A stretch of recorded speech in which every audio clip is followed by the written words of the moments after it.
दोस्तों, हिंदू धर्म में कुल 4 वेद और 18 पुराण हैं और इन वेदों पुराणों में देवी देवताओं के जन्म से लेकर उनके अवतार और अन्य कृत्यों की जानकारी का वर्णन किया गया है। दुविधा की बात तो यह है कि कुछ समान बातों से परे सभी में कहानियों का अलग अलग तरीकों से बखान किया गया है, जो इन जानकारियों की विश्वसनीयता को भी अधिक पेचीदा बना देते हैं। पुराणों में त्रिदेव कहे जाने वाले ब्रह्मा, विष्णु और महेश के नाम से जुड़ी कहानियों का भी उल्लेख किया गया है। जहाँ एक तरफ वेदों में भगवान को एक निराकार रूप का दर्जा दिया गया है, वहीं दूसरी तरफ पुराणों में त्रिदेवों के जन्मों से संबंधित कहानियों के बारे में बताया गया है। आज हम इस वीडियो में बात करेंगे देवों के देव यानी महादेव शंकर भगवान की कहानी के बारे में। विष्णु पुराण की कथा कहती है कि भगवान शिव का जन्म भगवान विष्णु के माथे से उत्पन्न हुए तेज से हुआ है। माथे के तेज से ही जन्म में होने के कारण भगवान शंकर सदैव योग मुद्रा में रहते हैं। इतना ही नहीं, विष्णु पुराण में वर्णित भगवान शिव के जन्म की कहानी उनके बालपन का एकमात्र वर्णन है, क्योंकि और कहीं भी उनके जन्म से जुड़े साक्ष्य नहीं पाए गए हैं। विष्णु पुराण में वर्णित भगवान शिव के जन्म की कहानी कुछ इस प्रकार है कि ब्रह्मा को एक बच्चे की जरूरत थी।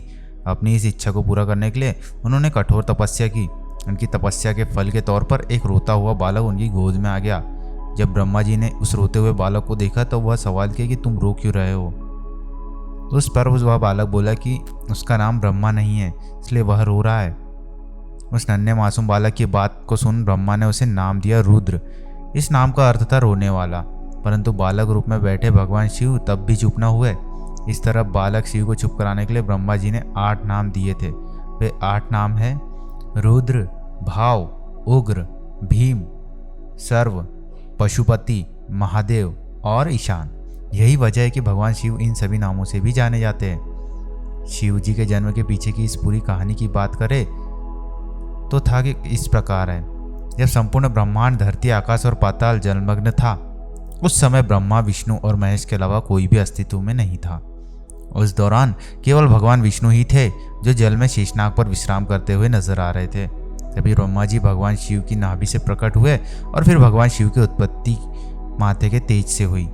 ब्रह्मा जी शिव जी को देखा तो पहचानने से साफ इंकार कर दिया। ब्रह्मा के इंकार से भगवान विष्णु को यह भय सताने लगा कि कहीं शिव जी रूठ न जाए, जिस कारण उन्होंने ब्रह्मा जी को दिव्य दृष्टि प्रदान की, जिससे उन्हें शिव जी के बारे में स्मरण हो जाता। सब कुछ स्मरण होते ही ब्रह्मा जी को अपनी गलती का आभास हुआ और उन्होंने शिव जी से माफ़ी मांगी। साथ ही ब्रह्मा जी ने शिव जी से अपने पुत्र के रूप में जन्म लेने का आशीर्वाद भी मांगा। भगवान शिव ने ब्रह्मा जी को माफ़ करते हुए उन्हें आशीर्वाद प्रदान किया। इसके बाद भगवान विष्णु के महल से उत्पन्न हुए मधुकैटभ के वध के बाद जब ब्रह्मा जी ने संसार की रचना करना आरंभ किया, तब उन्हें एक बच्चे की जरूरत पड़ी। इसी समय उन्हें भगवान शिव का आशीर्वाद याद आया।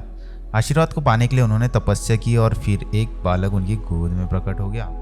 दोस्तों, आपको यह जानकारी कैसे लगी कमेंट करके हमें ज़रूर बताएं। धन्यवाद।